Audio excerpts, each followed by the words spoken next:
Uh, Thank you very much, Mr. Chairman. I do look forward to working with you on the legislation you referred to, and I hope we'll be there at the takeoff rather than the landing, as has been suggested in the past. Look, never has the subject of U.S. security assistance been more important. It plays a vital role in the defense of the democratic world and our partners. In this hearing, we need to understand our efforts and what else we can do to ensure Ukraine defeats Russia. I also hope to hear about major new security assistance programs in the Indo-Pacific where the State Department has failed to invest sufficient resources. And we owe the nation a discussion on lessons learned from security assistance or lack thereof in Iraq and Afghanistan, and how those two efforts resulted in such remarkable failures. Regarding the Ukraine, my wants are the same as President Zelensky's. It's simple: more and faster. While we have provided significant resources to the Ukraine, and certainly the administration is to be applauded for what it has done, particularly over the past year, packages sat on the president's desk longer than they should have, and we lost valuable time.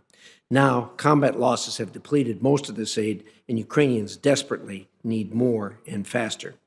My goal here is simple: enable the Ukrainian people to expel the Russians and defeat the savage and murderous Putin. Ukraine needs more. Needs more Javelin anti-tank missiles, Stinger anti-aircraft missiles, larger anti-aircraft systems, drones, ammunition of all calibers, communications gear, protective equipment, and airplanes. Lots more also are needed. I have an ammunition manufacturer in Idaho ready to send more. They need state sign-off. We should support our allies providing aircraft to the Ukrainians. Stop overthinking this and toughen up.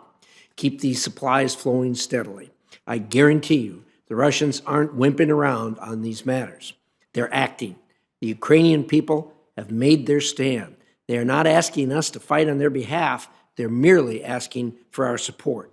Also, as the world watches Ukraine, our Asian allies are watching. Taiwan, threatened by a massive authoritarian neighbor, wonders how vulnerable it is to the growing might of the Chinese military. I hope the fierce resistance of the Ukrainians inspires Taiwan and casts doubt within the Chinese military on its prospects of successful aggression. To ensure the Chinese Communist Party knows it cannot succeed, we should be doing now for Taiwan what we should have done years ago for Ukraine. We should support investment in Taiwan's defense and help reform its planning and organization, which are needed. My Taiwan Deterrence Act proposes just that, by starting a foreign military finance grant program for Taiwan to highlight U.S. commitment to deterrence, incentivizing Taiwan to invest more in its own defense, and mandating more joint planning with Taiwan to determine the capabilities, its needs, and how best to defend itself. Time is running short. We must start this effort now. In the Middle East, today is almost 7 months after the disastrous U.S. withdrawal from Afghanistan, and that disaster demands we ask hard questions about U.S. security assistance. Throughout a 20-year period, the U.S. spent over $125 billion to build the Iraqi and Afghan militaries. Some efforts succeeded, especially the Syrian Democratic Forces campaign against ISIS, but we saw the larger U.S.-supported Iraqi and Afghan armies melt away in the face of ISIS and the Taliban.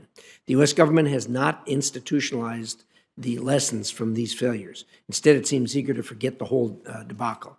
We must ensure security assistance is truly focused on our most vital interests and supports our wider foreign policy and national security objectives, not just tactical and operational capabilities. As the Defense Department continues efforts to cut the State Department out of security cooperation, we've seen a greater focus on short-term tactical capabilities than on sustainable forces aligned with strategic foreign policy.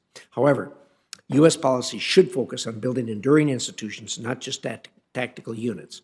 We must address governance challenges like corruption in all our activities, and we need to professionalize our security assistance workforce. Security cooperation must support strategic and diplomatic objectives. That is why the State Department must reassert its role in the process, and the Senate should support that. But the state must also be an active and helpful participant, helping coordinate with the Defense Department.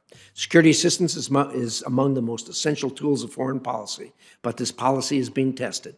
We must succeed in helping Ukraine defend itself.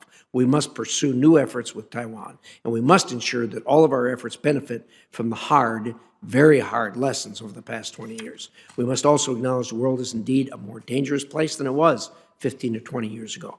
Our security cooperation must recognize this hard reality as we work with partners around the world to confront dangerous regimes. Thank you, Mr. Chairman.